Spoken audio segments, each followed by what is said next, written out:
খাব্বাব রাদিয়াল্লাহু তাআলা আনহুর পিঠ দেখে তিনি স্থির থাকতে পারলেন না, তিনি কেঁদে দিয়েছিলেন।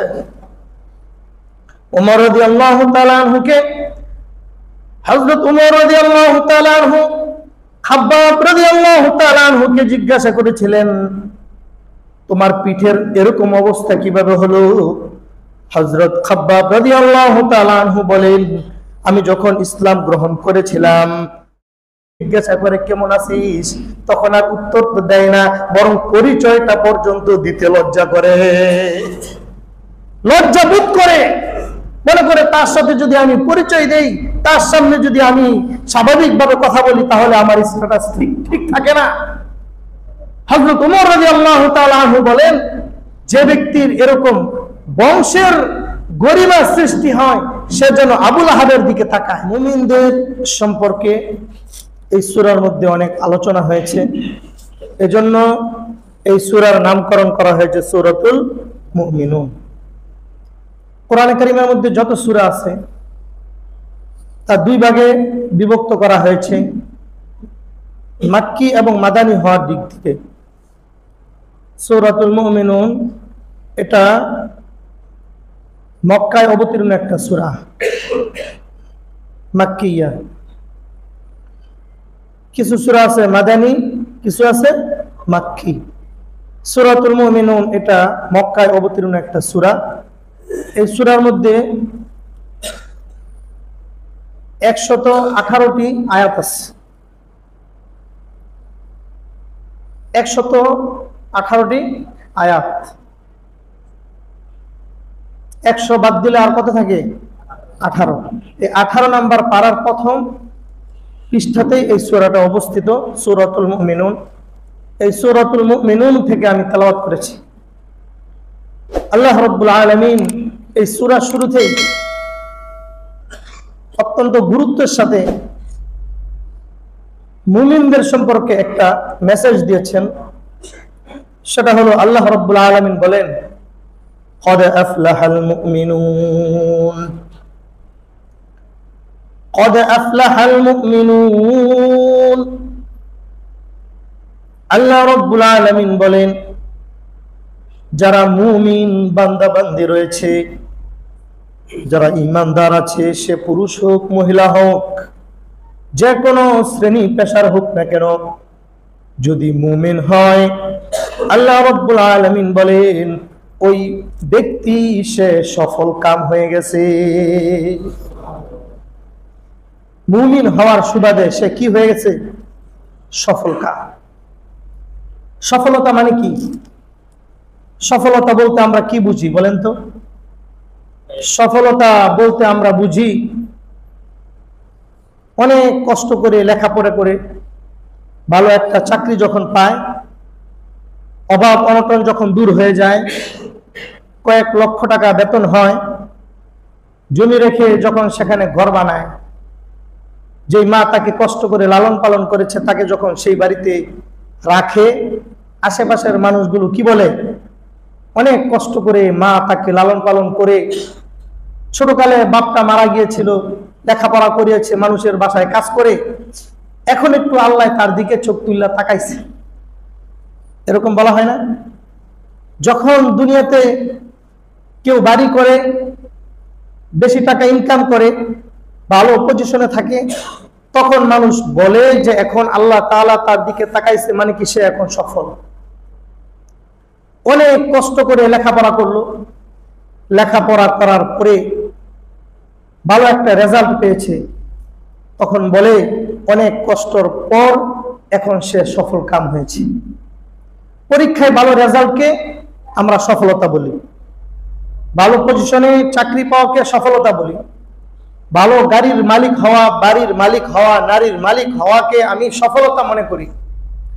কিন্তু আল্লাহ রাব্বুল আলামিন বলেন, কদ আফলাহাল মুমিনুন। দুনিয়ার বুকে যত মুমিন আছে, মুমিনরা সফল।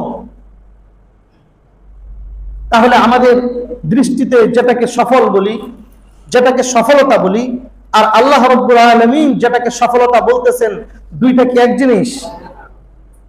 যদি একই জিনিস হতো তাহলে এখন বর্তমানে যত মুমিন আছে দুনিয়ার মধ্যে, বাহ্যিক দৃষ্টিতে আপনারা তাকিয়ে দেখেন, যেখানেই মুমিন, যেখানেই মুসলমান, সেখানেই অত্যাচার, সেখানেই জুলুম, সেখানেই নিপীড়ন, তাদের উপর অত্যাচারের স্টিম রুলার প্রতিনিয়ত চালানো হচ্ছে। পৃথিবীর যে কোনো প্রান্তে আপনি তাকিয়ে দেখেন, ইরাক, বসনিয়া, চেচনিয়া, বর্তমান ফিলিস্তিন, মায়ানমার, ইন্ডিয়া সহ, চীন সহ পৃথিবীর যে কোনো প্রান্তে মুসলমান, সেখানেই তাদের উপর জুলুম। মুসলমানদেরকে নিষ্পেষণ করা হচ্ছে, মারা হচ্ছে, তাদেরকে বিনা দোষে, শুধু মুসলমানকে মারা হচ্ছে না, দেশকে বিধ্বস্ত করে দেওয়া হচ্ছে, তারপরও এটার জন্য কোনো ধরনের জবাবদিহি করতে হয় না। বাস্তবতা কি এরকম না? তাহলে মুমিনরা কিভাবে সফল হলো? আল্লাহ রাব্বুল আলামিন তো বলেন কদ আফলাহা। আফলাহা মানে সফল কাম হয়ে গেছে, সাথে সাথে কদ শব্দ যুক্ত করেছেন আল্লাহ রাব্বুল আলামিন। যারা আরবি সম্পর্কে সাধারণ জ্ঞান রাখে তারাও জানে যে কদটা আসে নিশ্চিত বোঝানোর জন্য। আল্লাহ রাব্বুল আলামিন বলেন নিশ্চিত মুমিন যারা আছে তারা সফল কাম। অথচ আমরা পৃথিবীর দিকে দিকে তাকালে দেখি মুমিনরা নিষ্পেষিত হচ্ছে, তারা বিভিন্ন ধরনের কষ্টে জর্জরিত, তাদেরকে মারলে কোনো ধরনের বিচারও হয় না। বিচার হয় 13 লক্ষ সরকারি হিসাব অনুযায়ী মায়ানমার থেকে বাংলাদেশে জান নিয়ে কোন রকম ফিরে এসেছে, তাদেরকে কচুকাটা করা হয়েছে, পাখির মতো গুলি করে মারা হয়েছে, তাদের কি কোনো বিচার হয়েছে? এই যে বৌদ্ধরা তাদের উপর অত্যাচার করেছে। ভারতে যখন নরেন্দ্র মোদী মুখ্যমন্ত্রী ছিল, 2000 মুসলমানকে সেই গোধরা রেল স্টেশনে দাঙ্গা বাজিয়ে এই নরেন্দ্র মোদীর নেতৃত্বে তখন কেরোসিন তেল ঢেলে 2000 মুসলমানকে মারা হয়েছে। আর কি কোনো বিচার হয়েছে? এ ব্যাপারে কোনো কথা বলা হয়নি। আমেরিকা, আফগানিস্তান, ইরাক সহ অনেক দেশের মধ্যে নির্বিচারে অত্যাচার করেছে, মানুষ মেরেছে, দেশ ধ্বংস করে দিয়েছে। এটার বিচার কিন্তু দুনিয়াতে হয় নাই। এটার পক্ষে, মুসলমানদের পক্ষে কোনো কথাও কেউ বলে নাই। বলেছে যারা বলে তাদেরকে উল্টা আরো জঙ্গি আখ্যায়িত করে তাদেরকে বিভিন্নভাবে নাজেহাল করা হয়। তাহলে আল্লাহ রাব্বুল আলামিন বলতেছেন মুমিন যারা তারা সফল, অথচ দুনিয়ার দিকে দিকে তাকালে দেখা যায় তারা ব্যর্থ। আমরা যেটাকে সফলতা মনে করি ওইভাবে তো তারা সফল না। আল্লাহ রাব্বুল আলামিন কোরআনে কারীম নাজিল করেছেন, অবশ্যই এর মধ্যে কোনো ভুল নাই। তার ব্যাখ্যা কি? বুঝতে হবে এর ব্যাখ্যা অন্য একটা আছে। আমরা যেটাকে সফলতা মনে করি সেটা সফলতা না, এর ভিন্ন একটা সফলতার অর্থ আছে। যদি মনে করেন, এটা তো বর্তমানে অবস্থা জানালেন, যখন কোরআন নাজিল হয়েছে তখন মুমিনরা সফল ছিল। প্রথমেই বলেছি এই সূরাটা কোথায় অবতীর্ণ? মক্কায় অবতীর্ণ। মক্কার অবস্থা তখন কেমন ছিল? মুসলমানদের খুব অনুকূলে ছিল। শিয়াবে আবু তালেবের মধ্যে 3 বছর পর্যন্ত নবী করিম সাল্লাল্লাহু আলাইহি ওয়াসাল্লাম বয়কট অবস্থায় ছিলেন। বনু হাশেম এবং রাসূলের মিত্র যারা ছিলেন তারা সেখানে আবদ্ধ ছিল 1 মাস, 2 মাস, 1 বছর, 2 বছর না, 3টা বছর। শিয়াবে আবু তালেব ওইখানে রাসূল করিম সাল্লাল্লাহু আলাইহি ওয়াসাল্লাম আবদ্ধ ছিলেন। শুধু এরকম না, যে সমস্ত সাহাবীরা রাসূল করিম সাল্লাল্লাহু আলাইহি ওয়াসাল্লামের পক্ষে স্লোগান দিয়েছিলেন, রাসূলের পক্ষে কথা বলেছিলেন, তাদের উপর বর্তমানে যেরকম মুসলমানদের উপরে নিপীড়ন চলছে এর চেয়ে আরো ভয়ানক নিপীড়ন চলেছিল। হযরত বেলাল রাদিয়াল্লাহু তাআলা আনহুর ইতিহাস আমরা জানি না? হযরত বেলাল রাদিয়াল্লাহু তাআলা আনহুকে তার মনিব মারে আর বলে হয় ইসলাম ছাড়বি নতুবা এভাবেই তাকে দুনিয়া থেকে বিতাড়িত করব। কিন্তু বেলাল রাদিয়াল্লাহু তাআলা আনহু ইসলাম ছেড়েছিলেন? আহাদ সত্য করেছিলেন। আবু বকর সিদ্দিক রাদিয়াল্লাহু তাআলা আনহু দিক দিয়ে যাইতেন, বেলাল রাদিয়াল্লাহু তাআলা আনহুকে বলেছিলেন, বেলাল তুমি তো আসতে বললেও পারো, আল্লাহর নামটা আসতে বলো, তাহলে তো তোমার উপর অত্যাচারটা একটু কম হয়। বেলাল রাদিয়াল্লাহু তাআলা আনহু বলেছিলেন, আবু বকর যখন আমার উপর অত্যাচার করে তার আগ পর্যন্ত আমি মনে মনে আস্তেই জিকির করি, কিন্তু আমার উপর যখন অত্যাচার করে, ইসলাম থেকে আমাকে বের করে আনার জন্য যখন আমার উপর জুলুম করে, তখন আমি যত জোরে আল্লাহর নাম নেই তত বেশি ভালো লাগে। হযরত বেলাল রাদিয়াল্লাহু তাআলা আনহুর ইতিহাস জানি, কষ্টে জর্জরিত জীবন। হযরত খাব্বাব রাদিয়াল্লাহু তাআলা আনহু, হযরত ওমর রাদিয়াল্লাহু তাআলা আনহুর খেলাফতের সময় হযরত খাব্বাব রাদিয়াল্লাহু তাআলা আনহুকে ওমর রাদিয়াল্লাহু তাআলা আনহু জিজ্ঞাসা করেছিলেন যে, খাব্বাব, ইসলাম যখন গ্রহণ করেছিলেন তখন আপনার উপর কিরকম জুলুম হয়েছিল? হযরত খাব্বাব রাদিয়াল্লাহু তাআলা আনহু বলেছিলেন, আমি আপনাকে মুখে কি বলবো, আপনি একটু আমার পিঠটা দেখেন, একটু পিঠটা দেখেন, কিতাব খুলে দেখেন। হযরত ওমর রাদিয়াল্লাহু তাআলা আনহু তার প্রশ্নের পরে হযরত খাব্বাব রাদিয়াল্লাহু তাআলা আনহু যখন পিঠটা দেখালেন, হযরত ওমর রাদিয়াল্লাহু তাআলা আনহু একটু কঠিন হৃদয়ের মানুষ ছিলেন, তারপরেও হযরত ওমর রাদিয়াল্লাহু তাআলা আনহু খাব্বাব রাদিয়াল্লাহু তাআলা আনহুর পিঠ দেখে তিনি স্থির থাকতে পারলেন না, তিনি কেঁদে দিয়েছিলেন। ওমর রাদিয়াল্লাহু তাআলা আনহুকে হযরত ওমর রাদিয়াল্লাহু তাআলা আনহু খাব্বাব রাদিয়াল্লাহু তাআলা আনহুকে জিজ্ঞাসা করেছিলেন, তোমার পিঠের এরকম অবস্থা কিভাবে হলো? হযরত খাব্বাব রাদিয়াল্লাহু তাআলা আনহু বলেন, আমি যখন ইসলাম গ্রহণ করেছিলাম, আমি ইসলাম গ্রহণ করার অপরাধে মক্কার কাফেররা আমাকে মারতে মারতে বেহুশ করে ফেলেছি। বেহুশ করার পরেও তারা আমাকে ছাড়ে নাই, জ্বলন্ত অঙ্গারের উপর আমাকে শুয়ে দিয়েছে, তার উপরে পাথর দিয়ে আমাকে চাপা দিয়েছে। ওই যে জ্বলন্ত অঙ্গারের উপরে আমাকে শুয়ে রাখা হতো, ওই জ্বলন্ত অঙ্গারের জ্বলনির কারণে আমার পিঠ পুড়ে পুড়ে আমার চর্বিগুলো পরে ওই অঙ্গারগুলো নিভে যেত, তারপরেও তারা আমাকে ছাড়ে নাই। ওই যে ওই সময় আমাকে অত্যাচার করেছিল, আমার পিঠের মধ্যে যে গর্ত সৃষ্টি হয়েছিল, ওই গর্ত আজও পর্যন্ত যায় নাই, এখনো পর্যন্ত গর্তই রয়ে গেছে। মক্কার জিন্দেগির ইতিহাস এটা। আল্লাহ রাব্বুল আলামিন বলেন, মুমিনরা সফল কাম, অথচ খাব্বাব রাদিয়াল্লাহু তাআলা আনহুকে মেরে বেহুশ করে ওই অঙ্গারের উপরে শুয়ে রেখে বুকের মধ্যে পাথর দিয়ে চাপিয়ে রাখা হচ্ছে। বেলাল রাদিয়াল্লাহু তাআলা আনহুকে বাচ্চাদের হাতে তুলে দেওয়া হয়েছে, মেরে বেহুশ করে ফেলেছে। শুধু তাই না, বরং মক্কার গলিতে গলিতে রশি দিয়ে বেঁধে তারপরে বেলাল রাদিয়াল্লাহু তাআলা আনহুকে টেনে হিসড়ে শরীরের মাংসগুলো আলাদা করে দিয়েছিল। হযরত সুমাইয়া রাদিয়াল্লাহু তাআলা আনহার লজ্জাস্থানের মধ্যে বর্ষা দিয়ে আঘাত করে আবু জাহেল দুনিয়া থেকে বিদায় করে দিয়েছিল। হযরত আম্মার ইবনে ইয়াসির রাদিয়াল্লাহু তাআলা আনহু সহ তার পরিবারের সদস্যদেরকে মেরে বেহুশ করে রেখেছে। জ্বলন্ত সেই ফুটন্ত অগ্নির মতো গরম সেই বালুকা রাশির উপর তাদেরকে ফেলে রাখা হতো। একের পর এক অত্যাচারিত হয়েছে মুসলমান।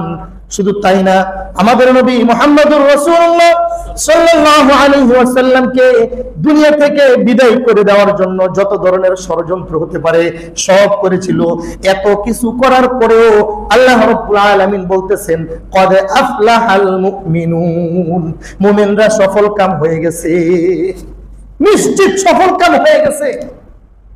এত অত্যাচারিত মুসলমান, তারপরেও কিভাবে নিশ্চিত তারা আবার সফল কাম হয়?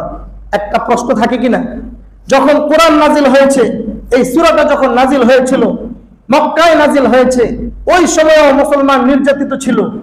আজও পর্যন্ত মুসলমানরা নির্যাতিত, তারপরেও আল্লাহ রাব্বুল আলামিন বলতেছেন মুমিনরা সফল কাম হয়েছে। এর মানে কি? এর মানে হলো বাহ্যিকভাবে আমরা যেটা দেখি যে একটা বাড়ির মালিক হওয়া সফলতা, আল্লাহ রাব্বুল আলামিন এটাকে সফল বলেন নাই। হযরত ওমর রাদিয়াল্লাহু তাআলা আনহু তিনি বলেন, মানি তাজ্জা বিল মালি ফালিয়ানজুর ইলা কারুন। হযরত ওমর রাদিয়াল্লাহু তাআলা আনহু বলেন, যে ব্যক্তি মনে করে দুনিয়ার মধ্যে অনেক মাল সম্পদ হয়ে গেলে সে সফল হয়ে গেছে, সে যেন একটু কারুনের দিকে দৃষ্টি দেয়। কারুনের মালের মতো দুনিয়ার মধ্যে আজও কারো মাল হতে ভয় নাই। এত বেশি মালের অধিকারী হওয়া সত্ত্বেও আপনারাই বলেন কারণ কি সফল নাকি? কারণ ব্যর্থ। হযরত ওমর রাদিয়াল্লাহু তাআলা আনহু বলেন, মান ইয়াতাজ্জা ইলা মাকানিহি ফালইয়ানজুর ইলা ফিরআউন। যে ব্যক্তি মনে করে যদি রাজত্ব হয়ে যায়, কোন রাজ্যের সে যদি অধিপতি হয়ে যায়, কোন একটা দেশের যদি প্রেসিডেন্ট হয়ে যায়, তাহলে এটা বিরাট একটা সফলতা, সে যেন ফেরাউনের দিকে তাকায়। ফেরাউন কিরকম সফল ছিল? এত বড় রাজত্বের মালিক হওয়া সত্ত্বেও সে কি সফল নাকি? বলেন সফল না। হযরত ওমর রাদিয়াল্লাহু তাআলা আনহু বলেন, মান ইয়াতাজ্জা ইলা নাসাবিহি ফালইয়ানজুর ইলা আবি লাহাব। যে ব্যক্তি বংশের গৌরব দেখায়, বংশ নিয়ে বড়াই করে, দুনিয়ার মধ্যে আছে না নাই? একটু যদি ভালো পজিশনে যায়, তখন নিচের পজিশনের মানুষগুলোর খোঁজ খবর আর রাখে না। মনে করেন গ্রামের মধ্যে কষ্ট করে চলতো, বন্ধু বান্ধবদের নিয়ে চলতো, শহরের মধ্যে এসেছে, পড়াশোনা করে ভালো একটা পজিশনে গিয়েছে, আগের সেই বন্ধুরা যদি দেখে জিজ্ঞাসা করে কেমন আছিস, তখন আর উত্তর দেয় না, বরং পরিচয়টা পর্যন্ত দিতে লজ্জা করে, লজ্জা বোধ করে। মনে করে তার সাথে যদি আমি পরিচয় দেই, তার সামনে যদি আমি স্বাভাবিকভাবে কথা বলি, তাহলে আমার স্ট্যাটাস ঠিক থাকে না। হযরত ওমর রাদিয়াল্লাহু তাআলা আনহু বলেন, যে ব্যক্তির এরকম বংশের গরিমা সৃষ্টি হয়, সে যেন আবু লাহাবের দিকে তাকায়। আবু লাহাব কোন বংশের? কুরাইশ বংশের। কুরাইশ বংশের মধ্যে শ্রেষ্ঠ বংশ বনু হাশিম। সেই বনু হাশিমের হওয়া সত্ত্বেও দুনিয়ার মধ্যে থেকেই সে জাহান্নামের সার্টিফিকেট নিয়ে দুনিয়া থেকে বিদায় হয়েছিল। জাহান্নামের সার্টিফিকেট নিয়ে দুনিয়া থেকে বিদায়। কিন্তু আল্লাহ রাব্বুল আলামিন সূরা মুমিনুনের মধ্যে 7টা গুণের কথা বলেছেন। কয়টা গুণ? 7টা গুণের কথা বলেছেন। কদ আফলাহাল মুমিনুন, মুমিনরা সফল কাম। কোন মুমিনরা সফল কাম? যে সমস্ত মুমিনদের মধ্যে এই 7টা গুণ থাকবে, আল্লাহ রাব্বুল আলামিন এই মুমিনটাই সফল কাম। তাহলে ওই গুণগুলো আমাদের জানা থাকা দরকার কিনা? ওই গুণগুলো জানি আমরা, কিন্তু আমলের মধ্যে আনি না। আল্লাহ রাব্বুল আলামিন বলেন, ফামান যুহজিহা আনিন নার ওয়া উদখিলাল জান্নাহ ফাকাদ ফাজ। যে ব্যক্তিকে জাহান্নামের আগুন থেকে মুক্তি দিয়ে জান্নাতের মধ্যে প্রবেশ করিয়ে দেওয়া হলো, এই ব্যক্তি হলো সবচেয়ে বড় সফল কাম। সবচেয়ে বড় সফল ব্যক্তিকে জাহান্নাম থেকে মুক্তি লাভ করে জান্নাতের মধ্যে প্রবেশ যে ব্যক্তি করলো, আল্লাহ রাব্বুল আলামিন এই ব্যক্তিকে বলেন কি? সফল কাম। এখানেও আল্লাহ সুবহানাহু ওয়া তাআলা যে বলেছেন, কদ আফলাহাল মুমিনুন, মুমিন ব্যক্তি যারা আছে তারা সফল। কোন ধরনের সফল? এটা হলো এই ধরনের সফল যে জাহান্নাম থেকে মুক্তি লাভ করে জান্নাতে চলে যায়। যে সমস্ত সাহাবীদের কথা আমি উল্লেখ করেছি, তারা কি সফল কিনা বলেন? হযরত বেলাল রাদিয়াল্লাহু তাআলা আনহু দুনিয়াতে তেমন সফল ছিলেন না। তিনি মসজিদে নববীর বারান্দার মধ্যে থাকতেন, আহলে সুফফার অধিকারী ছিলেন, আহলে সুফফা বসে ছিলেন। এক বেলা খাইলে 3 বেলা খাইতে পারতেন না। হযরত বেলাল রাদিয়াল্লাহু তাআলা আনহু এত কষ্ট করে দিনাতিপাত করেছেন। মেরাজ থেকে এসে রাসূল করিম সাল্লাল্লাহু আলাইহি ওয়াসাল্লাম বেলাল রাদিয়াল্লাহু তাআলা আনহুকে জিজ্ঞাসা করলেন, বেলাল তুমি এরকম কি আমল করো যে আমলের কারণে মেরাজে গিয়ে আমি যখন জান্নাতের মধ্যে হাঁটছিলাম, মনে হয় যেন তুমি আমার অনেক সামনে দিয়ে জান্নাতের মধ্যে হাঁটাহাঁটি করতেছো। সুবহানাল্লাহ। আল্লাহ রাব্বুল আলামিন রাসূল করিম সাল্লাল্লাহু আলাইহি ওয়াসাল্লামকে এই বিষয়টা জানিয়ে দিয়েছিলেন যে বেলাল সে জান্নাতি, এজন্যই আপনি তার পায়ের আওয়াজ, সে দুনিয়ার মধ্যে হাঁটতেছে কিন্তু তার পায়ের আওয়াজটা আপনি জান্নাতের মধ্যে পাচ্ছেন। হযরত বেলাল রাদিয়াল্লাহু তাআলা আনহু বাহ্যিকভাবে তিনি সফল ছিলেন না, কিন্তু দুনিয়ার মধ্যে থেকেই আল্লাহ রাব্বুল আলামিনের পক্ষ থেকে জান্নাতের সার্টিফিকেট পেয়ে তারপরে দুনিয়া থেকে বিদায় হয়েছেন। উনি সফল ছিলেন। বেলাল রাদিয়াল্লাহু তাআলা আনহু সফল ছিলেন না ব্যর্থ ছিলেন? নিঃসন্দেহে সফল ছিলেন। যদিও বেলাল রাদিয়াল্লাহু তাআলা আনহুর থাকার মতো ঘর ছিল না, বাড়ি করার মতো অর্থ সম্পদ ছিল না, খাবার খাওয়ার মতো পর্যাপ্ত পরিমাণ খাবারের ব্যবস্থা ছিল না, গোলাম ছিলেন, বারবার অত্যাচার করা হতো, সারাটা জীবন এভাবে কষ্ট করে এই দুনিয়া থেকে বিদায় হয়েছেন। আল্লাহ রাব্বুল আলামিন বলেন, দুনিয়ার মধ্যে এই কষ্টের মধ্যে থাকার পরেও আমি ঘোষণা দিচ্ছি এই বেলালই সফল। হযরত খাব্বাব রাদিয়াল্লাহু তাআলা আনহু তিনি সফল না ব্যর্থ? নিঃসন্দেহে সফল। হযরত সুমাইয়া রাদিয়াল্লাহু তাআলা আনহা সফল না ব্যর্থ? সফল। এভাবে যারাই অত্যাচারিত হয়েছে সাহাবায়ে কেরাম রাদিয়াল্লাহু তাআলা আনহুম এবং রাসূল করিম সাল্লাল্লাহু আলাইহি ওয়াসাল্লামের কথা অনুযায়ী যারা চলেছিলেন তারা সকলেই সফল। এটা আল্লাহ রাব্বুল আলামিন নিজেই ঘোষণা দিয়েছেন, রাদিয়াল্লাহু আনহুম ওয়া রাদু আন, তারাও আল্লাহর উপর সন্তুষ্ট, স্বয়ং আল্লাহ রাব্বুল আলামিন ও সাহাবীদের উপর সন্তুষ্ট। এই যুগেও এই আয়াতটা প্রযোজ্য হবে কিনা বলেন? এই যুগেও প্রযোজ্য হবে। যারা মুমিন হতে পারবে, যে গুণগুলোর কথা আল্লাহ সুবহানাহু ওয়া তাআলা এই সূরার মধ্যে আলোচনা করেছেন, এই গুণে গুণান্বিত কোন মুমিন যদি দুনিয়া থেকে বিদায় হয়, আমরাও বলতে পারবো যে এই মুমিন সে সফল হয়ে দুনিয়া থেকে বিদায় হয়েছে।